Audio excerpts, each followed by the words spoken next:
Want to hear a joke? What do you get when you cross true international pressure with Batacatcare, the current Democratic president of the United States of America? No? Really? I made an effective strategy to mobilize true international pressure for people at Batacatcare. That's right, Batacatcare, Joe. Hilarious. What a funny joke Joe Biden is. But he's only a funny joke for conservatives. The left has forgotten how to laugh. And that is what we're going to talk about today. It's a very bad thing to forget how to laugh. It's very, very bad for the country. These days, if you try to tell a liberal a joke, it goes like this. Hey, Liv, do you want to hear a joke?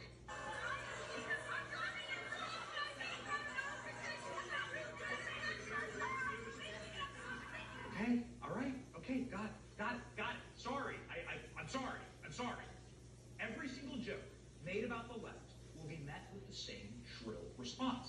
That's not funny. That's all they can say now. Is there hysteria that is kind of actually funny, and it makes conservatives laugh, but it's actually really bad for the political landscape. Laughter is healing. Truly, it lets us see each other as human beings with flaws and shortcomings. Did you know that laughter causes a chemical reaction in the brain? It makes you connect with other humans. When you laugh, a flood of oxytocin and serotonin washes your brain. These chemicals help you feel good and bond with other people. Laughter is a natural, God-given cocktail to remind you that we're all in the same team. We're all on the same team, the American team. If you love your country, you must love the people in it. Democrats, Republicans, whatever. All Americans who live under one flag deserve our humanity. And with that comes laughter, especially laughter at each other. Political comedy is a powerful bridge between ideological poles in our society. We were shocked in researching this episode to find a rich and hilarious bipartisan history of comedy in our American experience. Join me on this remarkable trip down memory lane. When a person dies and is buried, it seems a certain voodoo priest who have the power to bring him back to life. Horrible. It's worse than horrible because the zombie has no will of his own. You see them sometimes walking around blindly with dead eyes, following orders, not knowing what they do, not caring. You mean like Democrats? President, in talking about the continuing recession tonight, you have blamed mistakes of the past, and you have blamed the Congress. Does any of the blame belong to you? Yes, because for many years I was a Democrat. I always look forward to these dinners. It's just a bunch of media types. Hollywood liberals, Democrats like Joe Biden. How come I can't have dinner with the 36% of the people who like me? I believe that diplomacy should be the cornerstone of any foreign policy. And I can see Russia from my house. Is it going to be hard in 2 years when you're no longer president and people will stop letting you win at basketball? How does it feel having a 3-inch vertical? It's a 3-inch horizontal. You see it? Go ahead. With my hairspray.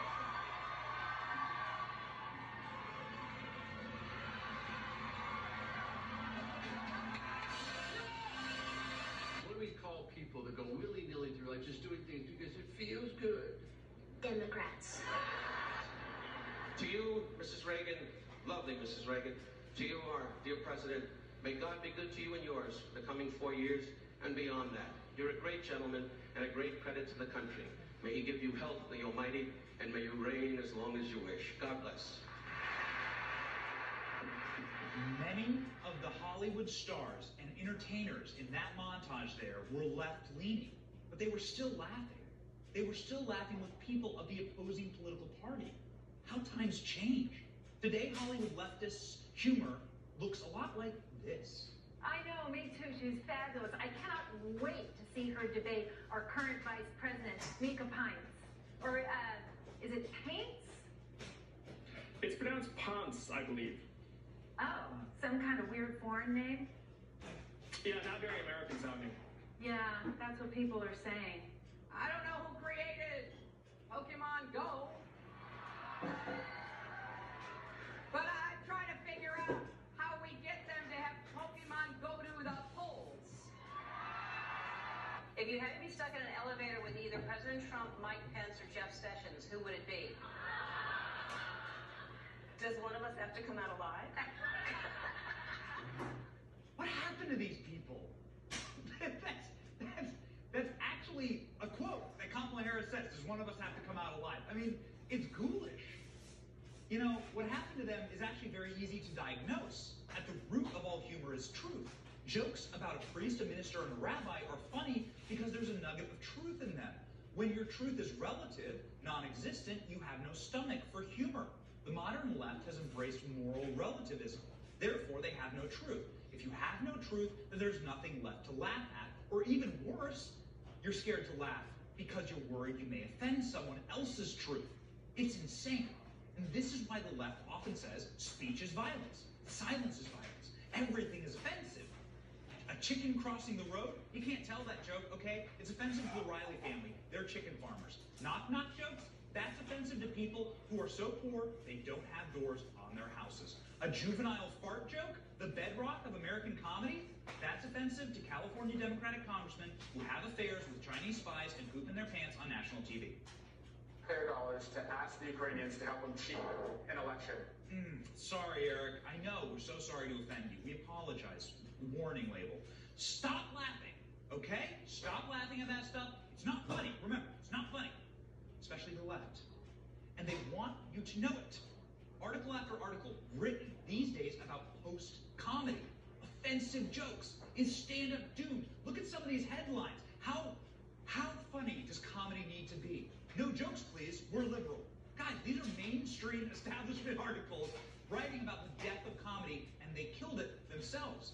That's a real problem. The absence of humor is a vacuum, and it's filled by shrill vacuousness and seething for your fellow Americans. Polls actually show this. Data shows this. In a recent poll, Democrats listed the biggest worry in their lives was Trump supporters. Perhaps that's because Trump supporters are still actually funny, and they voted for a guy that's truly hilarious. Love him or hate him, Donald Trump was the funniest president of my lifetime. Do you need proof? He didn't know what hit him. He's going, oh, get me off of this stage. Get me off. I just feel like a young man. I'm so young. I can't believe it. I'm the youngest person. I am a young, vibrant man. I look at Joe. I don't know about him. I don't know. I don't like mosquitoes. I don't like those mosquitoes. I never did. Okay, speaking of mosquitoes. Hello, Hillary. How are you doing? Humor? Okay, guys, it's funny. It's empirically funny, all right? Humor is perhaps Trump's most powerful weapon against the left and the ruling class. The ruling class hates being ridiculed. They hate it more than anything. From the very first episode of this show, here on the Benny Report, we've always stressed the importance of humor and ridicule. In today's intense political environment, take a look. They hate being ridiculed. They hate it more than anything. If we don't regularly practice our right to ridicule, we will lose it. And a ruling class would love nothing more. See, that's what this show is all about. The Benny Report is not on the side of any particular party or politician. Our mission is, in fact, the opposite. To keep our ruling class humble, to remind Americans that our elected officials are just people, regular citizens like us. That line, from a Tanner version of Benny, is more true today than the day we broadcast it. If we don't regularly practice our right to ridicule, we will lose it. Don't believe me? In communist China, people can't post this meme of Winnie the Pooh because it looks too much like communist dictator Xi. Think that's outrageous? Let's take a look at where we're headed right here in America.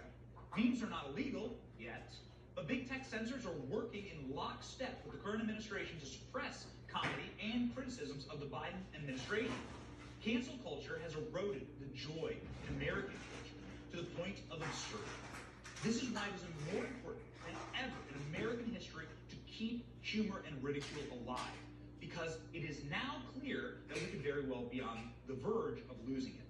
And lastly, guys, if we can just admit right now, together, that we are living through one of the funniest administrations in American history. Just watch. Why is that? Why?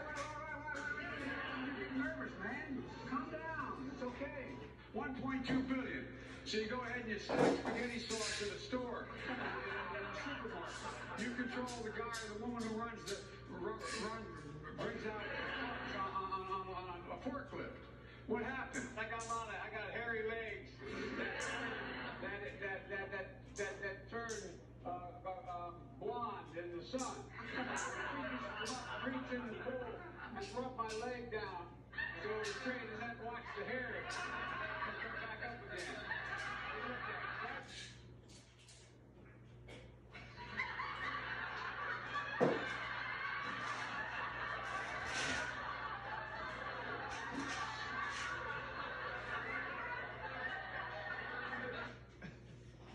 Guys, if you don't laugh,